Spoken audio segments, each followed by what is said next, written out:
우리가 길 가다 칼든 강도를 만나면 네. 싸우세요. 도망가야죠. 무조건 도망가야죠. 근데 피하는 게 끝이 아니라 피한 다음에 나는 건강해져야 돼요. 강해지고 세지고 튼튼해져야 돼요. 물론 사회성 되게 중요해요. 네. 근데 살아있는 게 제일 중요해요. 그러니까 저도 이건 되게 많은 고민을 해요. 혹시 오늘 선생님이 시험 보신다고 하셨나? 어떻게 보면 회피죠. 네. 근데 회피도 필요해요. 상대가 너무 강하면 자퇴는 오케이다. 그 대신 너가 나간 다음에 어떻게 생활할 것이냐, 어떤 걸 준비할 거고 어떻게 너가 회복하는 것을 노릴 것이냐.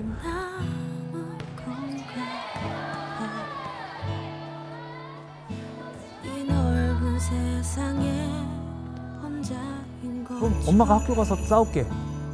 그럼 나는 지금 내가 힘들다고. 내 마음은 그러니까 내 마음을 먼저 봐달라고요. 눈을 감아보면 내게 보이는 내 모습 지치지 말고 겉으로는 멀쩡해 보여도 마음속에 지워지지 않는 상처를 가지고 있는 아이들이 있습니다. 그 상처를 함께 들여다보고 또 이야기해 주실 우리 또 고려대학교 안산병원 정신건강의학과 이종학 교수님 와주셔서 감사합니다. 예. 너무너무 영광입니다. 예. 너무 잘생기셨어요. 아닙니다. 요즘 유행하는 안경. 어울리는 게 이거밖에 없어서. 오늘도 충격을 받은 우리 또 마음의 파일이 하나 도착했습니다. 그대 나의 작은 심장의 귀기 우릴 때 입을 꼭 제목은 사라지지 않는 하루입니다. 월요일 아침이었습니다. 중학교 2학년 늘 4시 붙어 다니던 친구들이었습니다. 등교도 함께 했고 점심도 함께 먹었고 주말이면 항상 약속을 잡아 놀러 다녔습니다. 학생은 그 친구들이 세상에서 가장 편안한 사람들이었습니다. 평소처럼 교실 문을 열고 들어왔습니다. 얘들아 안녕? 그런데 아무도 대답하지 않았습니다. 다시 웃으며 말했습니다. 왜 다들 이렇게 조용해? 아무것도 아니야. 학생을 지나쳐 다시 자기들끼리 이야기를 이어갑니다.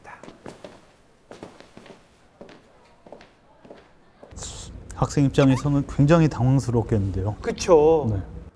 이번엔 쉬는 시간이었습니다. 학생은 친구들 따라 복도로 나갔습니다. 뭘 잘못했어? 왜 이래? 친구는 짧게 말합니다. 아니, 점심시간 급식실로 내려갔는데 친구들은 먼저 내려가 버렸습니다. 체육시간 짝을 정했습니다. 우리 친구 혼자 남았습니다. 그날 하루 종일 했던 말을 떠올렸습니다. 내가 뭘 잘못한 거지?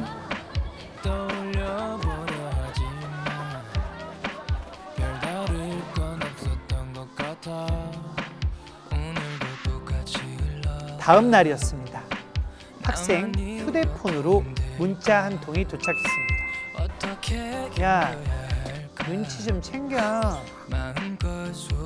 학생은 바로 답장을 보냈습니다. 야 내가 뭘 잘못했는데? 하지만 답장은 끝내 오지 않았습니다. 그날 저녁 단체 대화방이 알림을 울리지 않아 확인해보니 학생은 방에서 내보내졌습니다. 학교가 끝났는데도 이 괴롭힘이 계속 이어지고 있네요. 맞습니다. 그 다음 날 친구의 SNS 스토리에 누군가를 저격하는 글과 사진이 올라왔습니다. 눈치 없으면 개념이라도 챙기세요. 비웃는 댓글이 달렸습니다. 혹시 또 누가 댓글을 달지 않았을까? 밤새 휴대폰 화면만 바라보게 됐습니다. 저도 이제 40대 이제 후반인데 댓글에 네. 머리가 왜 그 모양이냐, 제 또 속사정은 모르고 잘 어울리시는데요.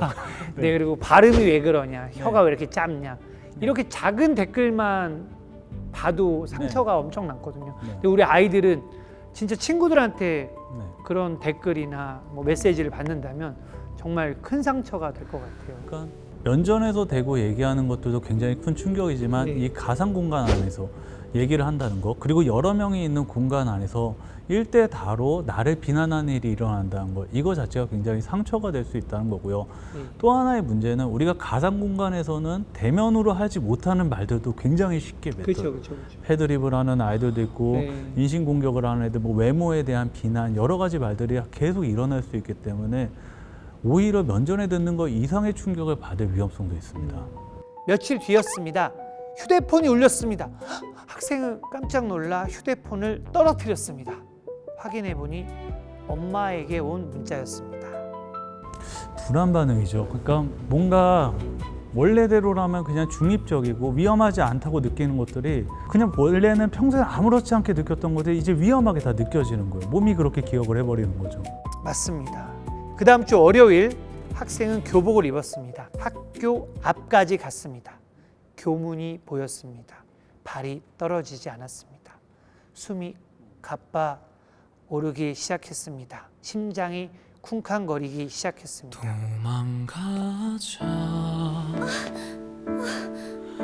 어디든 가야 할 것만 같아 학생은 결국 학교 안으로 들어가지 못했습니다. 그리고 며칠 뒤 병원을 찾았습니다. 하지만 몸에는 이상이 없다고 했습니다. 부모님은 너 학교 가기 싫어서 그러지. 학교 가지 않으려는 건 아니지? 그렇게 생각만 하고 있었습니다. 결국 학생은 전학을 갈 수밖에 없었습니다. 새로운 학교에서는 아무도 학생을 몰랐습니다. 아무도 괴롭히지 않았습니다. 그런데 쉬는 시간 복도에서 학생 몇 명이 웃었습니다. 학생은 순간 몸이 굳었고 나를 보고 웃는 건가? 내 얘기를 하는 건가? 예전 학교가 아닌데도 심장이 계속 뛰기 시작했습니다. 학생의 시간은 전학을 와도 계절이 바뀌어도 여전히 그 월요일 아침에 멈춰 있었습니다.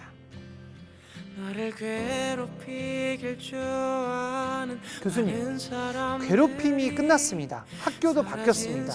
그런데 왜 학생의 하루는 아직도 예전 학교에 머물러 있을까요? 사람들도 많이 얘기하죠. 아, 트라우마다, 심리적인 외상을 입었다. 그 충격이 크면 클수록 이 감정적인 잔재들이 남아있는 것처럼 우리는 행동을 해요. 아이가 보인 것처럼 학교에서 따돌림을 당했고, 근데 따돌림의 이유도 알지 못한 채 그냥 어느 순간에 그냥 내동댕이 쳐서 버림을 받았고, 이유도 안 가르쳐주고 계속 반복을 하고 있고, 집에 있을 때도 학교 밖에서도 계속 난 저격을 당하고 있죠. 그렇죠. 주변 친구들이 언제라도 나를 미워하고 돌변하고 버릴 수 있다는 것들, 내가 만약 이유라도 알 것 같으면 내가 고칠 수도 있고, 내가 반성을 할 수도 있지만 얘는 그런 기회조차 있지는 않았어요. 그러다 보니까 언제라도 이 일이 다시 반복되지 않을까라는 무서움이 있는 게 그쵸. 하나고요. 두 번째로는 어떻게 보면 SNS의 발달이 장점들도 많고 워낙 많은 좋은 점을 갖고 왔지만은 지금 전학을 갔을 때 다행히 이 학생은 전학 간 학교에서 아직 그 전에 학교의 사실을 몰라요. 네. 굉장히 금세 퍼져요. 그러니까 학원을 통해서나 아니면 어렸을 때 친구를 통해서나 야, 걔 뭐야? 우리가 몇 달이 건너면 서로 간의 그쵸. 관계를 다 알잖아요. 그러니까 네. 얘네들은 그게 무서운 거야. 이 학교에서도 나한테 똑같은 일이 일어나지 않을까? 재경험하게 되는 일이 일어나지 않을까? 이게 늘 무서운 거예요. 그러다 보니까 지금 아이는 감정적인 부분뿐만 아니라 신체적으로도 여러 가지 증상들이 나타나죠.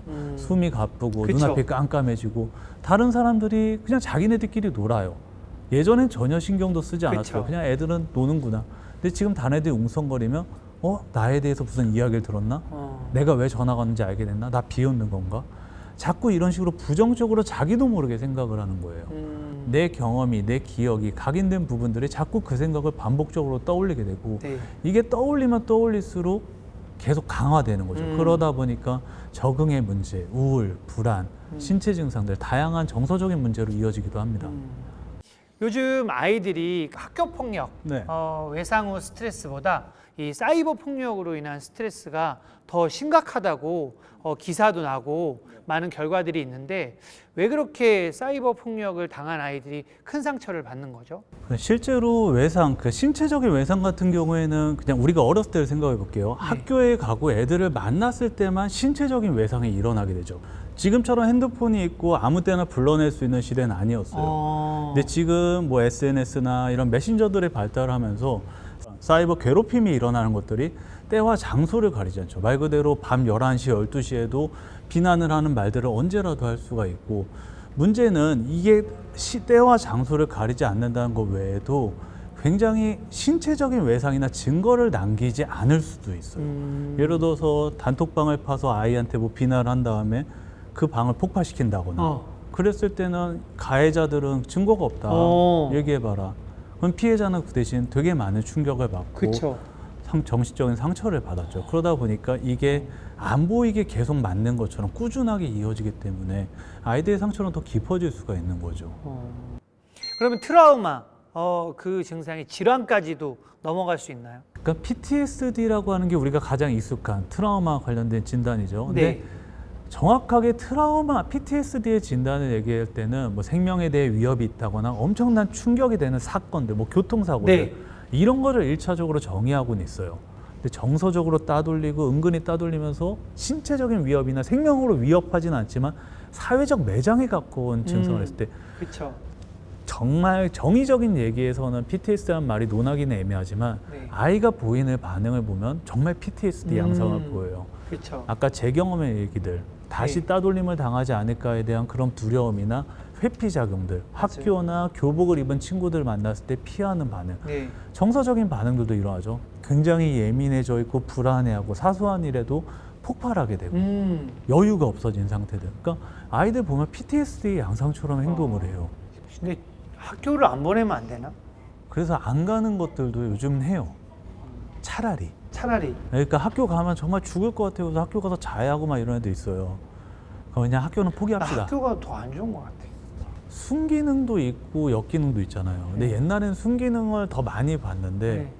어느 순간부터인가 역기능이 많이 보이기 시작을 해요. 요즘에. 참 고민이에요. 네. 정말 답이 없다라고 느껴요. 그러니까 진짜로요? 정답이 없다라고. 예전에 저도 뭐 10년 전 아니면 더 전에는 학교를 안 간다는 건 굉장한 정신과적 응급으로 받고 그쵸. 학교를 안 간다 했을 때 어떤 뭐 입원 치료를 고민하거나 적극적인 정신과 치료를 했죠. 네. 그 학교는 무조건 가야 된다는 개념이 우리나라에서 워낙 세기도 했고요. 네.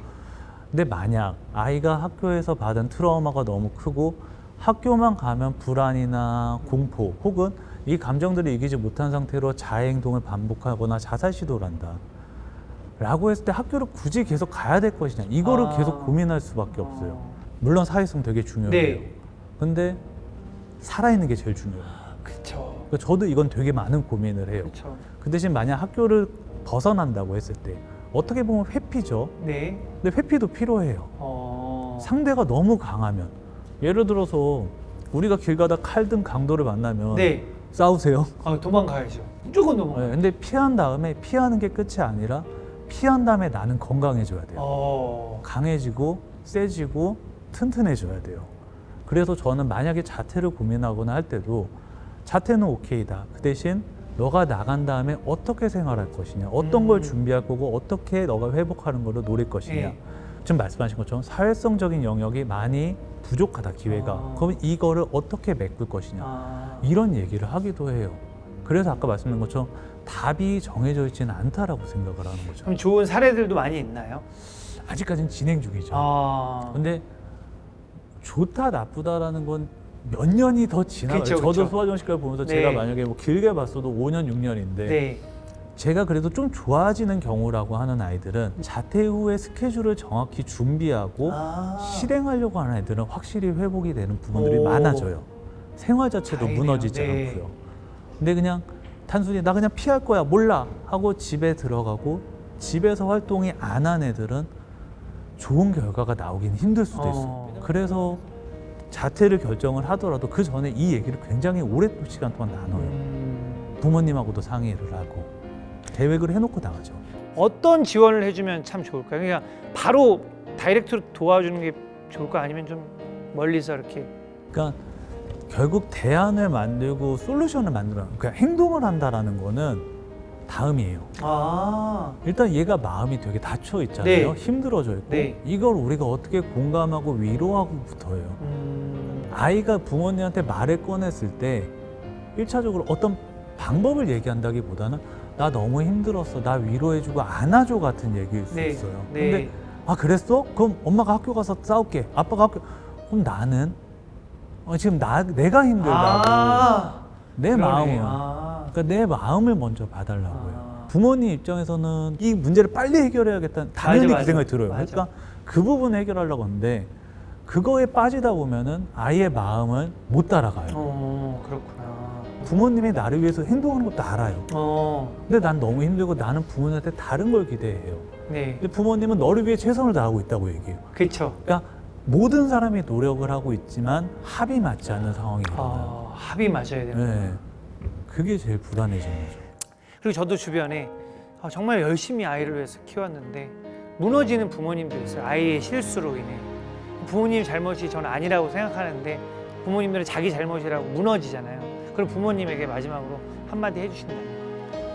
그러니까 사건은 사건이죠. 네. 그리고 만약에 아이가 잘못했으면 다시 시작을 해야 되는 네. 건데 부모는 아이를 도울 수 있는 가장 가까운 사람이에요. 부모가 무너져 버리면 네. 아이는 아까 말씀드린 내 백이 없어져요. 내 조력자가 없어져요. 내가 너무 그거에 충격을 받고 힘들다. 물론 네. 사람이기 때문에 그렇긴 하지만은 네. 나를 위해서 내 자식을 위해서 나도 치료를 받아야 돼요. 내가 회복이 돼야 돼요. 내가 회복이 돼야 건강하게 돼야 아이를 도울 수가 있고 그래야 아이도 더 건강하게 갈 수 있어요. 근데 많은 분들이 그런 얘기 하세요. 우리 애만 좋아지면 나는 괜찮아져.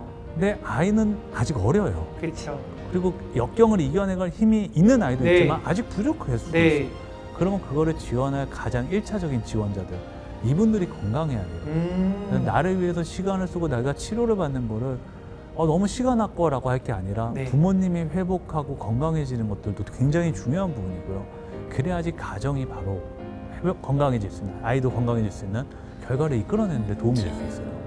너무 감사합니다. 마음의 파일을 따뜻하게 잘 열어주신 것 같습니다. 혹시 우리 아이가 혹은 내 주변의 누군가가 아직도 끝나지 않는 하루를 살아가고 있다면 괜찮아질 거야 말보다는 무슨 일이 있었는지 이야기해 줄래? 라는 한마디로 건네보는 건 어떨까요? 오늘 너무 시청해 주셔서 감사합니다. 너무 고맙습니다, 교수님. 저 또한 마음이 따뜻해요. 내일은 감사합니다. 더 행복하죠. 나도 힘내자.